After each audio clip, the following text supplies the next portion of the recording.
Howdy, let's unwind with a bit of good old nostalgia from PBS Kids shows.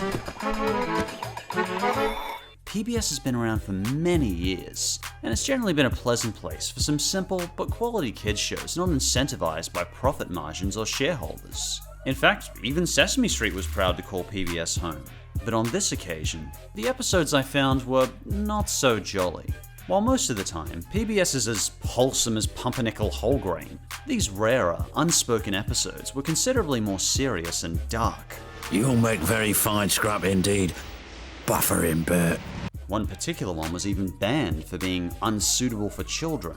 So let's check out the top 6 darkest PBS Kids episodes. Sit back or lean forward and do something you enjoy in the background, or whatever suits you.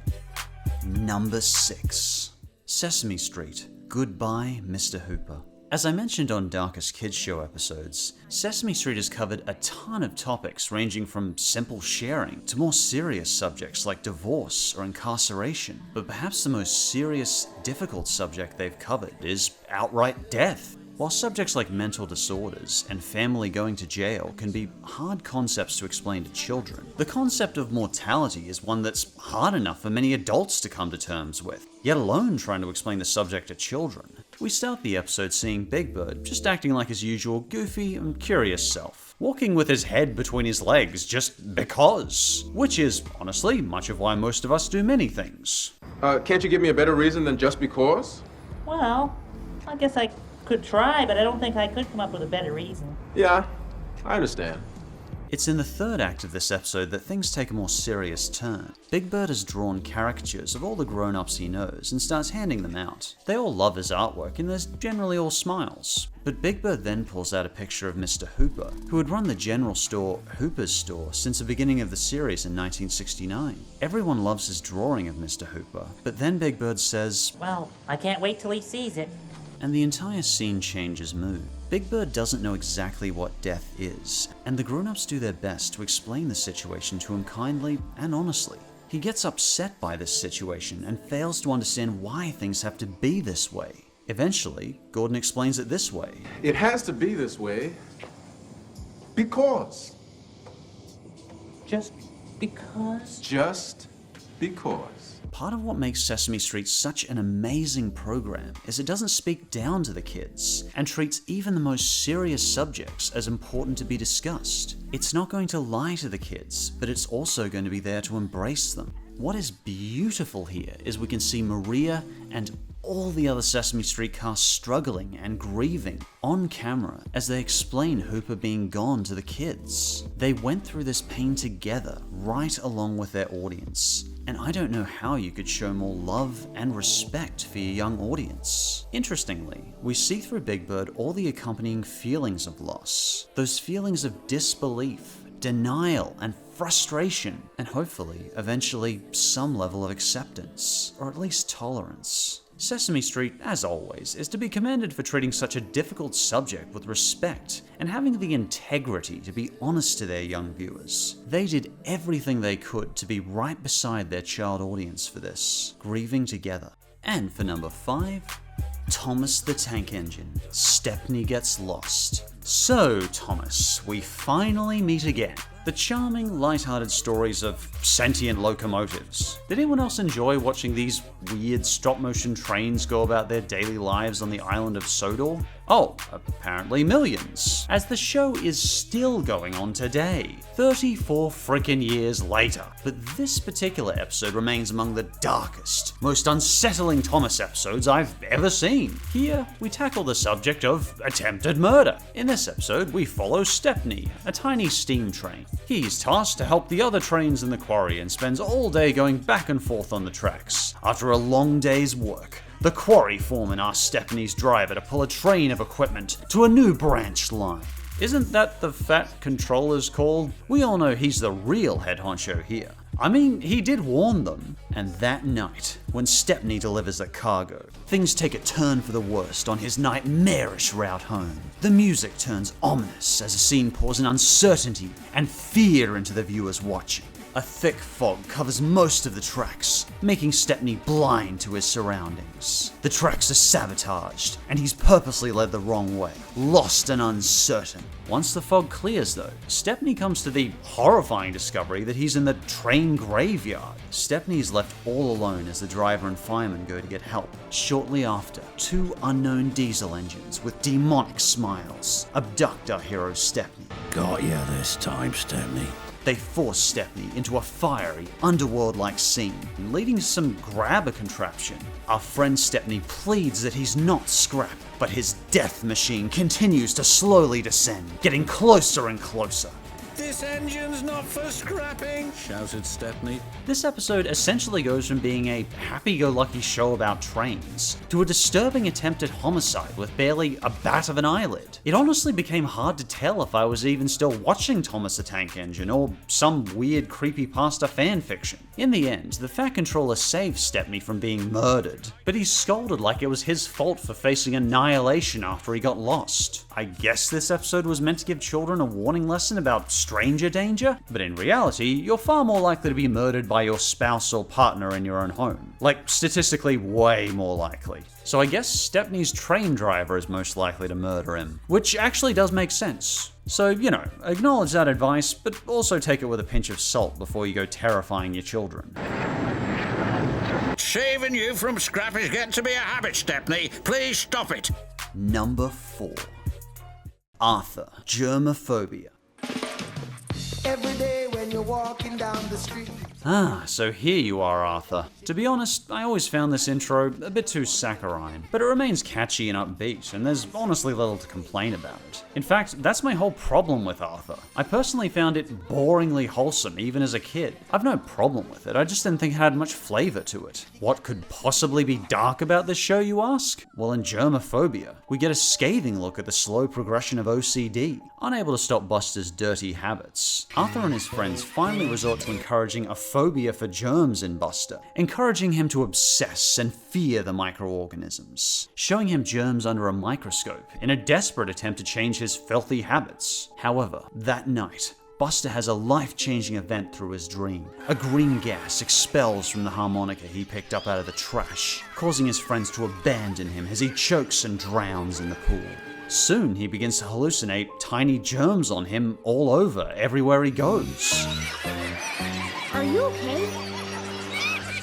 I'll meet you in class. Buster's newfound cleanliness rapidly begins to spiral out of control, throwing away items even after washing them, compulsively hand washing, taking a bath in the middle of the night, not even wanting to eat breakfast because his mum touched objects without washing her hands. As his mind continues to crumble, his vision becomes distorted and he begins to see hordes of germs, cackling and swirling in and out of all the kids. His phobia becomes so intense that he begins to isolate himself from his friends. All the while, these tiny little microorganisms are letting out these creepy cackles. For anyone else who's known someone with these symptoms, or had obsessive-compulsive symptoms themselves, Germophobia can be a very unpleasant watch, as it very accurately captures that anxiety, isolation, and misery that can come with these debilitating habits. Seeing someone's mind play tricks on them like this, and watching their compulsions change their entire perspective on life, is a pretty creepy message for kids. But overall, I think this episode's a helpful lesson in finding a balance in cleanliness at the same time. Jeepers, that intro is dull. Why do they still have that same intro after 20 years? It's just as dull as ever. They've even put it in HD, so they obviously had to reanimate it. And the third darkest PBS Kids episode is Thomas the Tank Engine, The Sad Story of Henry. Sudden dirt from the tunnel had spoilt his lovely green paint and red stripes anyway. Really, Thomas? You're on this list again? It's one thing to have strangers try and kill you, but what about when your own family decides to isolate you in a tomb for all eternity, giving you a little peephole to look out just so you can keep feeling miserable? Well, for as long as a sentient locomotive consciousness can exist, anyway. You remember old Henry? Well, it turns out back in 1984, he didn't want to come out of his tunnel because he apparently didn't want his new paint coat to get messed up. And the weirdly sadistic Fat Controller decides this is grounds to entomb him in a wall and trap him in the tunnel forever. In fact, to assure he can't escape, The Fat Controller takes away his rails, and then directs the wall being built around him. They took up the old rails and built a wall in front of him so that Henry couldn't get out of the tunnel anymore. Because building walls just always solves problems, doesn't it? But wait, is it? Yes it is! It's our hero Thomas, come to save our vain friend Henry.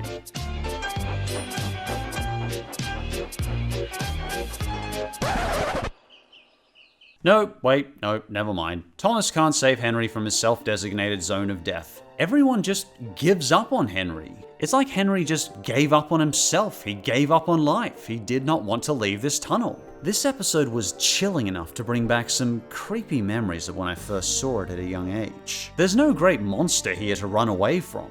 The only monster here, like many good horrors, is the heroes themselves. And the heroes here choose to encapsulate Henry in his eternal tomb. And instead of watching Henry learning and reflecting on his actions, we're watching the characters slowly fade away, left to dwell on their decision for the rest of their, sentient train consciousness? But why did the Fat Controller feel the need to build a wall around him anyway? Why trap him in there? What reason was there to entomb Henry in the wall for all eternity? A crazy thought, but what if he was willing to come out later? It seems like a waste of manpower, and an extremely expensive sentient engine. But more importantly, why am I inserting logic into Thomas the Tank Engine? In the long years that followed, Gordon would continually mock him daily, claiming he deserved to stay in his tomb. And Gordon would say, poop, poop, poop, serves you right. With no power left, Henry was unable to even cry out for help. Poor Henry had no steam to answer. His fire had gone out. All he could do was continually gaze forward with those miserable eyes. But I think he deserved his punishment. Don't you? No? I actually think the Fat Controller's a bit of a sadist. And the second darkest PBS Kids episode is Arthur, April 9th. At 2, Arthur? It seems like Arthur's had multiple serious episodes. While the last one focused on some of the debilitating effects of OCD, this one instead has some of our favourite characters struggling with the symptoms of PTSD. In this 2-parter episode, the kids are all at school when a fire breaks out. Follow me and don't run. The smoke begins to rise in the hallways as the kids, leisurely walk out of the burning building. That's an impressively disciplined set of 3rd grade students. We then see the after effects as Mr. Morris is taken to the hospital in an ambulance, and Arthur watches helplessly, unable to rescue his dad from the burning building.